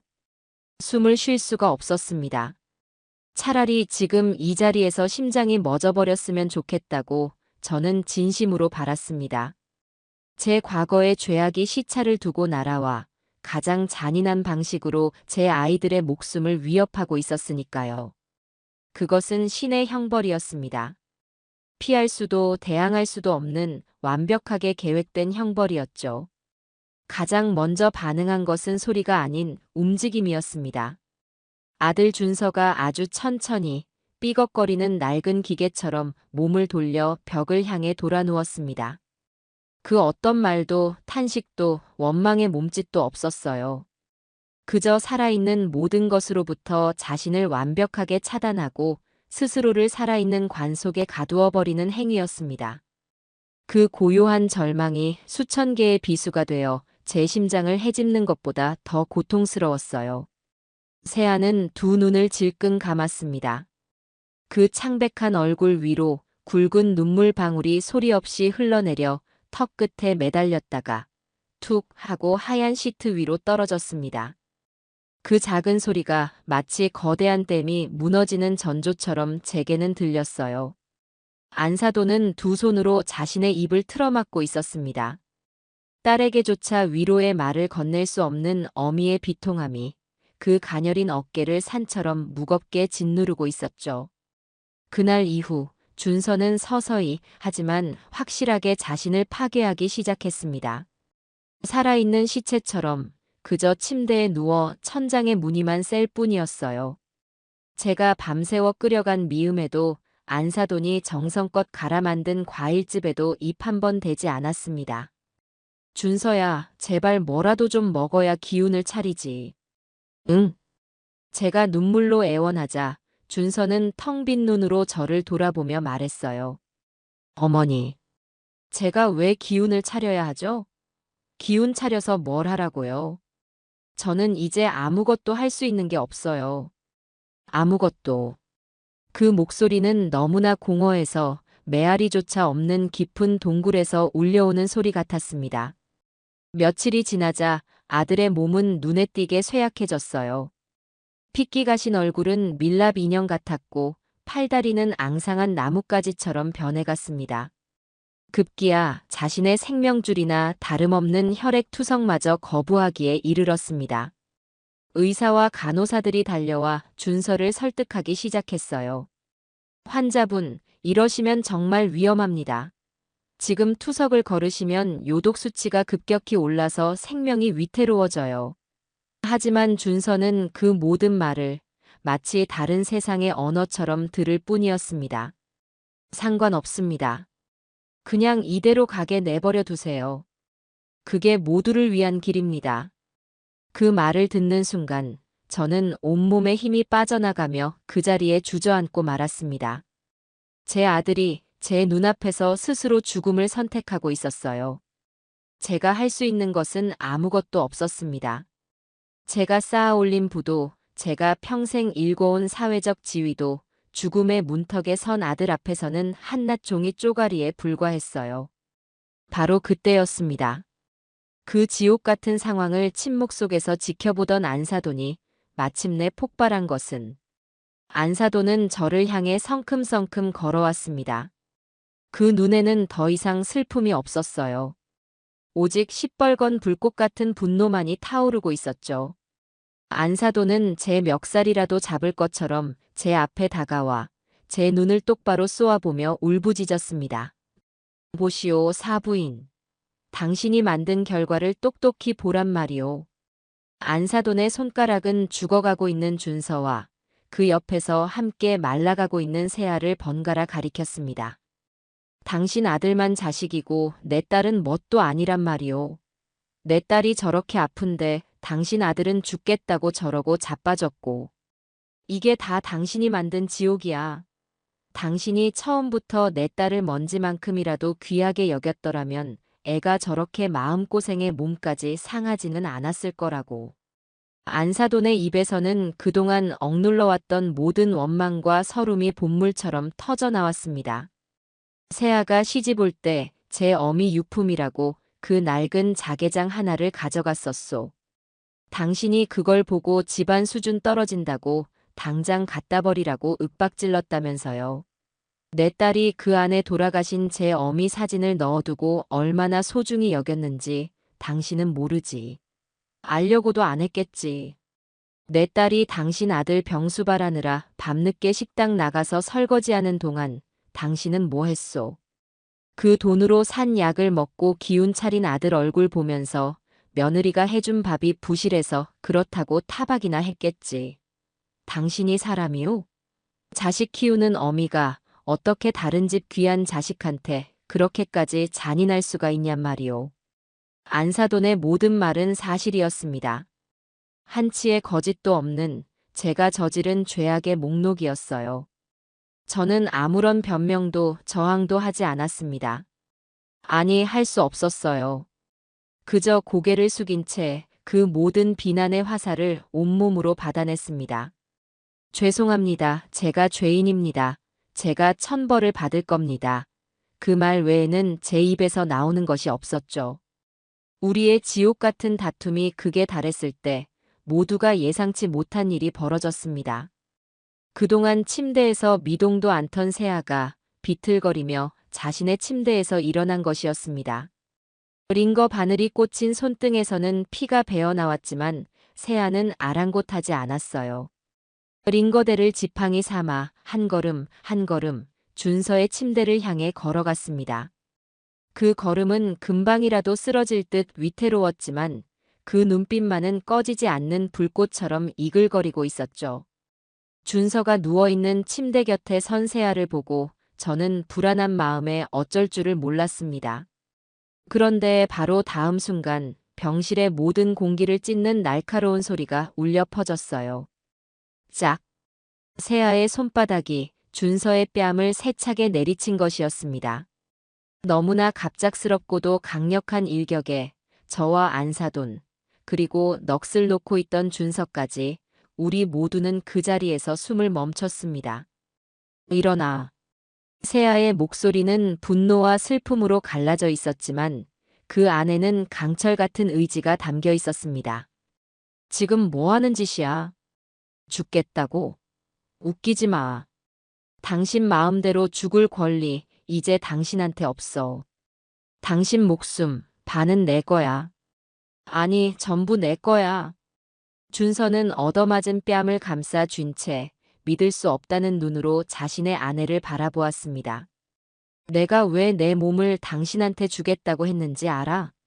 당신 살려서 평생 내 옆에 꼭 붙들어 매고 당신이 나한테 저지른 잘못 갚게 하려고 그랬어. 평생 나한테 미안해하면서 내가 해달라는 거 다 해주면서 그렇게 평생 내 노예처럼 살게 하려고 그랬다고. 그런데 네가 뭔데 그걸 네 마음대로 끝내?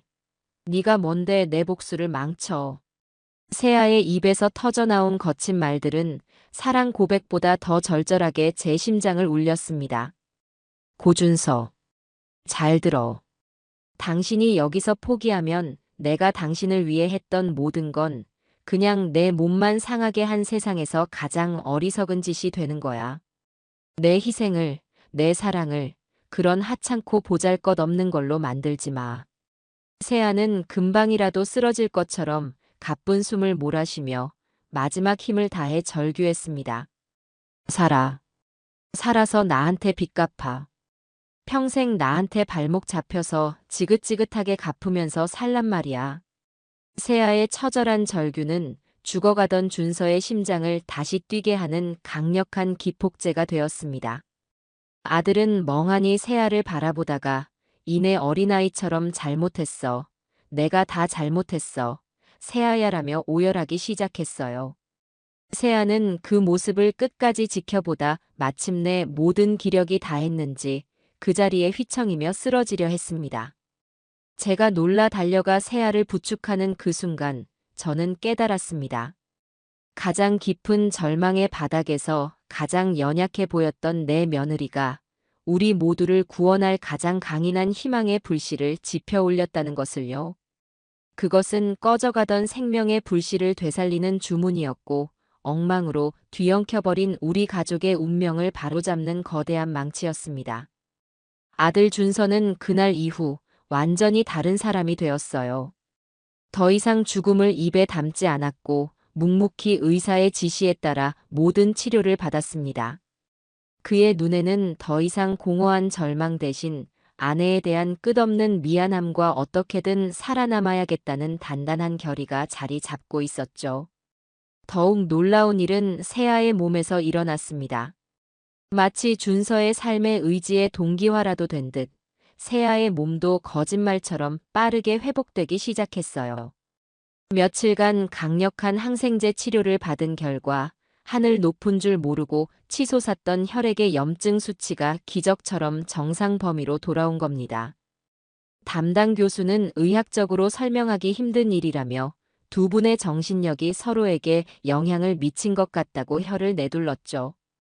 한 사람이 살고자 하니 다른 한 사람도 살아나는 생명의 신비로운 공명을 저희는 눈앞에서 목격하고 있었습니다. 절망의 먹구름이 거친 병실에는 아주 조심스럽고도 따뜻한 희망의 햇살이 다시 스며들기 시작했어요. 그리고 그 햇살 아래서 저와 안사돈의 관계에도 결정적인 변화가 찾아왔습니다. 그날 제게 모든 분노를 쏟아냈던 안사돈은 며칠 뒤 제가 아이들 죽을 쓰고 있는 휴게실로 조용히 다가왔습니다. 그리고는 제 옆에 나란히 앉아 한참 동안 말없이 제 손을 바라보다가 힘겹게 입을 열었어요. 사부인. 그날은 내가 정말 제정신이 아니었어요.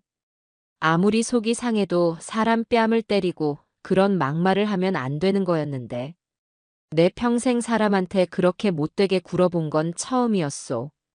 부디 용서하세요. 저는 끓이던 죽 냄비를 내려놓고 고개를 저으며 안사돈의 손을 마주 잡았습니다.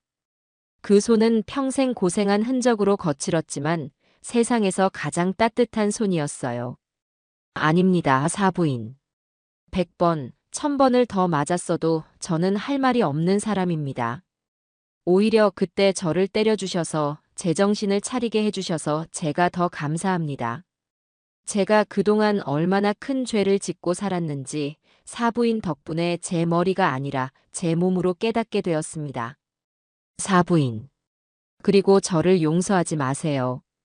저는 사부인께 용서받을 자격이 없는 사람입니다. 다만 저를 동지로는 받아주십시오. 우리 아이들을 살려내야 하는 세상에서 가장 절박한 동지로 말입니다. 제 진심 어린 말에 안사돈의 눈시울이 붉어졌습니다. 우리는 서로의 손을 잡고 한참 동안 말없이 눈물만 흘렸어요.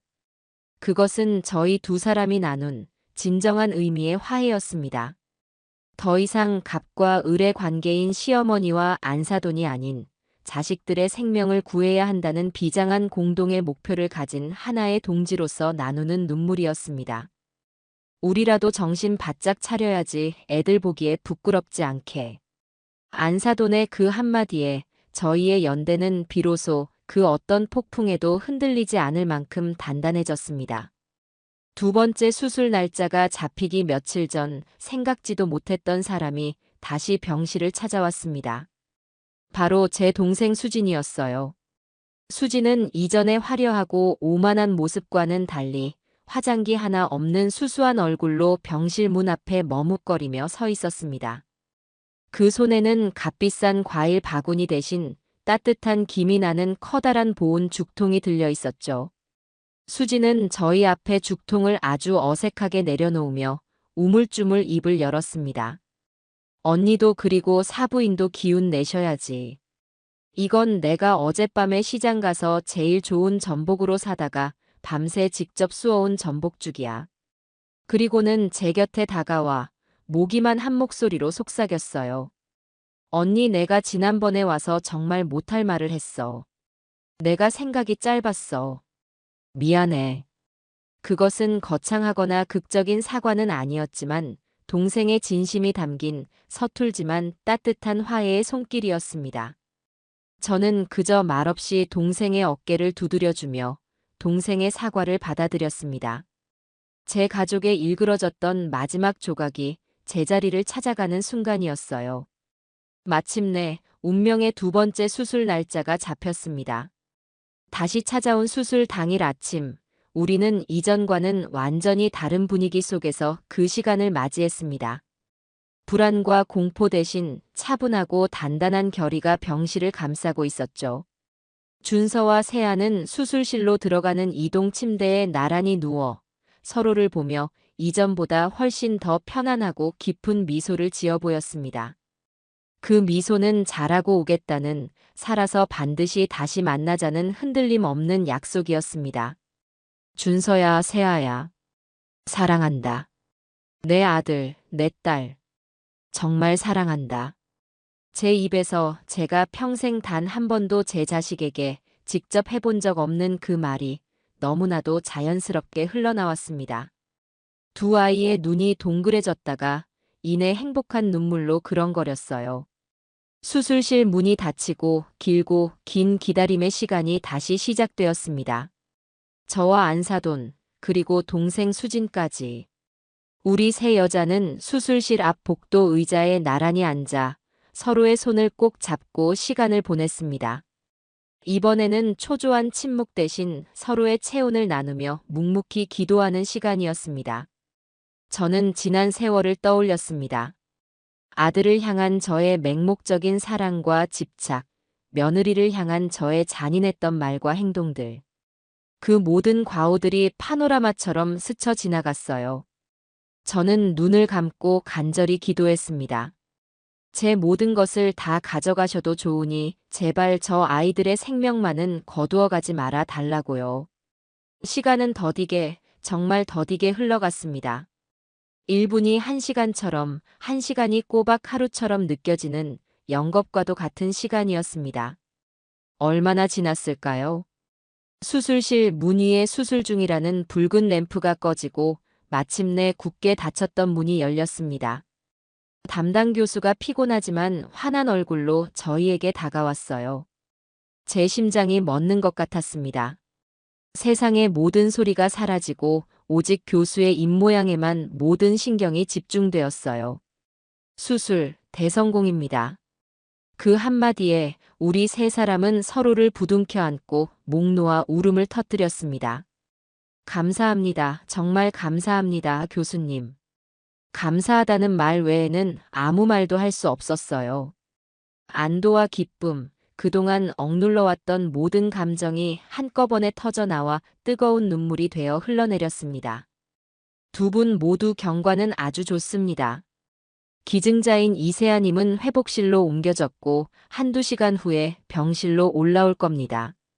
그리고 교수는 잠시 말을 멈추고 웃으며 말했어요. 고준서 환자분도 아주 안정적입니다. 지난번과 같은 혈압 문제도 전혀 없었고요.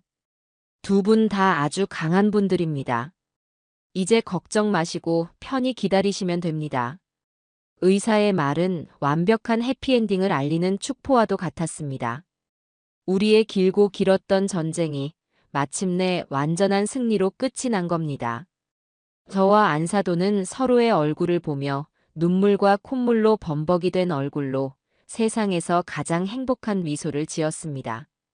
수술 후 시간은 이전과는 전혀 다른 속도로 흐르기 시작했습니다. 초조함과 불안함으로 채워졌던 시간의 공백은 이제 안도와 따스한 온기로 가득 채워졌죠.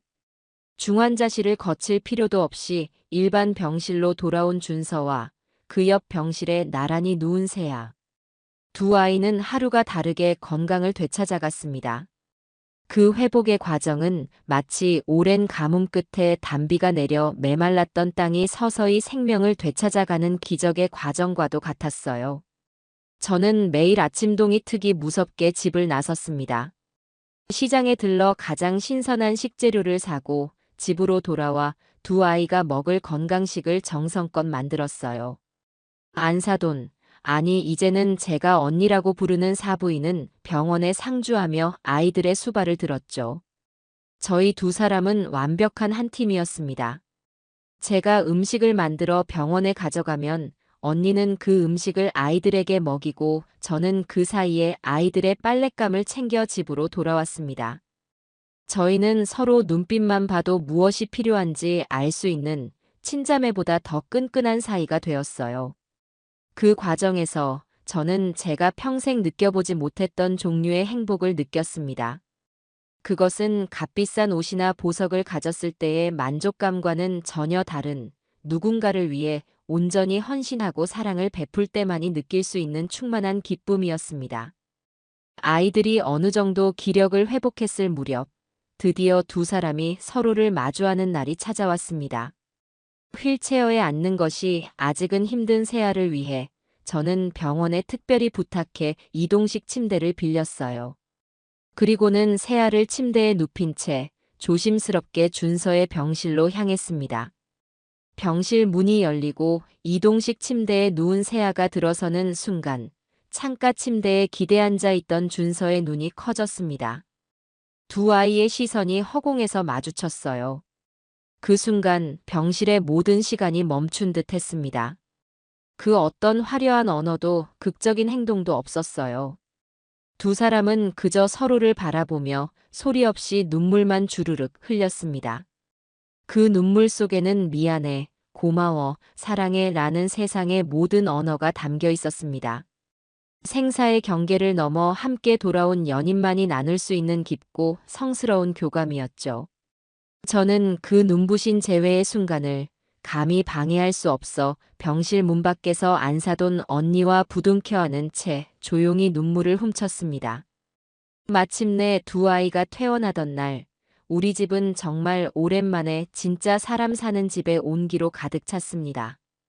저는 그날 저녁 온 가족이 거실에 모인 자리에서 제 방 앙금고 깊숙한 곳에 수십 년간 고이 보관해 두었던 작은 오동나무 상자를 꺼내왔습니다.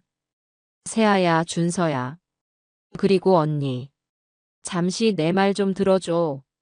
모두의 시선이 제게로 향했어요. 저는 떨리는 손으로 오동나무 상자를 열었습니다. 그 안에는 손때가 묻어 반질반질해진 낡은 비취 옷반지 하나가 고운 비단 위에 놓여 있었습니다. 그것은 제가 시집 올 때 저희 시어머니께서 이게 우리 집안의 뿌리다라며 제 손에 끼워주셨던 반지였고, 그 시어머니는 또 당신의 어머니에게서 물려받았던 우리 집안의 역사와 정신이 담긴 유일한 갑오였습니다. 저는 세아의 앞에 다가가 그 아이의 손을 잡고 망설임 없이 한쪽 무릎을 꿇었습니다. 어머니, 또 왜 이러세요? 제발 일어나세요. 세아와 준서가 기겁하며 저를 일으키려 했지만 저는 단호하게 고개를 저었어요. 이것은 제가 제 자신에게 내리는 마지막 속죄의 의식이었습니다. 세아야, 한 집안의 안주인이 된다는 것은 그저 호의호식하며 집안을 다스리는 사람이 된다는 뜻이 아니었단다. 집안의 어른을 공경하고 남편을 살뜰히 보살피며 가장 중요하게는 그 어떤 비바람이 몰아쳐도 묵묵히 가족을 지켜내는 뿌리 깊은 나무가 되어야 한다는 뜻이었어. 나는 그 역할을 제대로 해내지 못한 아주 이기적이고 못난 어미였다. 저는 세아의 왼쪽 약지 손가락에 차갑지만 영롱한 빛을 내는 옥반지를 조심스럽게 끼워주었습니다. 이제부터 이 집의 기둥, 이 집의 진짜 주인은 너다, 세아야. 이 어리석고 못난 시어미는 이제 네 뒤에서 조용히 너를 돕고 응원하며 살아갈 뿐이다. 부디 이 집안을, 그리고 내 아들 준서를 잘 부탁한다. 제 진심 어린 고백에 세아의 눈에서 다시 한번 굵은 눈물이 툭 하고 떨어졌습니다. 세아는 더 이상 저를 밀어내지 않았어요. 저를 따뜻하게 부축해 일으켜주며 제 품에 와락 안겨 한참을 어린아이처럼 서럽게 울었습니다. 그것은 우리 두 사람이 나눈 길고 길었던 상처와 오해를 완전히 씻어내는 진정한 화해와 용서의 눈물이었습니다. 그로부터 1년이라는 시간이 흘렀습니다. 우리 집에는 많은 것이 변했어요. 가장 큰 변화는 더 이상 저의 날카로운 잔소리 대신 온 가족의 화목한 웃음소리가 집안을 가득 채운다는 것이었습니다. 건강을 완전히 되찾은 준서는 이제 아내를 세상에서 가장 귀한 보물처럼 아끼고 사랑해주는 든든한 남편이 되었습니다. 주말이면 저를 대신해 서툰 솜씨로나마 주방에 들어가 아내가 좋아하는 파스타를 만들기도 하죠. 세아는 그런 남편을 보며 세상에서 가장 행복한 미소를 짓고 저는 그런 아이들을 보며 더 없는 충만함에 젖어들곤 합니다. 오늘 같은 주말 오후면 우리는 모두 거실에 모여 각자의 시간을 보냅니다. 저는 뜨개질을 하고 이제는 저와 한 집에 살며 친자매처럼 지내는 언니는 제게 다정하게 술을 놓는 법을 가르쳐줘요. 준서는 아내의 무릎을 베고 누워 책을 읽고 세아는 그런 남편의 머리카락을 부드럽게 쓰다듬어 줍니다. 아이는 없지만 저희는 그 누구보다 완벽하고도 행복한 가족이 되었습니다. 저는 문득 뜨개질을 멈추고 이 평화롭고도 눈부신 거실의 풍경을 바라보았습니다. 창밖으로 쏟아지는 따스한 가을 햇살이 아이들의 행복한 웃음 위로 금가루처럼 쏟아져 내리고 있었어요. 사람들은 기적을 아주 특별하고 거창한 것이라 말하지만 제게 기적은 바로 이 저녁의 평범하고도 소중한 풍경이었습니다. 우리는 서로의 심장을 겨누었던 그 차갑고 어두운 자리에서 서로의 심장을 기꺼이 나누어 주었고 마침내 진짜 가족이라는 이름의 눈부신 기적이 되었어요. 제 길고 혹독했던 겨울은 그렇게 비로소 영원한 끝을 고하고 따뜻한 봄을 맞이하고 있습니다.